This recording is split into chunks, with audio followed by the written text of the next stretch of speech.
Mamas verdien om finansiëel onafhanklik te wees. Nie net om die druk by die huis te verlig nie, maar om vir hulle kinders te wys wat moontlik is. Wanneer jy in jouself glo, terwyl jy steeds teenwoordig is, terwyl jy liefdevol is en 'n rustige, veilige huisomgewing skep.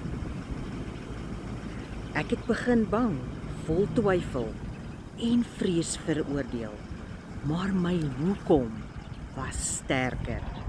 Ek het besluit om nie op myself op te gee nie en 'n bewese plan te volg, het ek besef dat wat ek eens gedink het onmoontlik is, eintlik moontlik is wanneer jy ophou om ander mense se opinies jou pad te bepaal. So, die mamma wat skuldig voel omdat sy nie finansiëel bydra nie, wat verlore voel of sonder doel voel, wat weer trots wil voel op haarself, wat 'n rolmodel wil wees en wat diep binne finansiële vryheid begeer sonder om tyd met haar familie op te offer.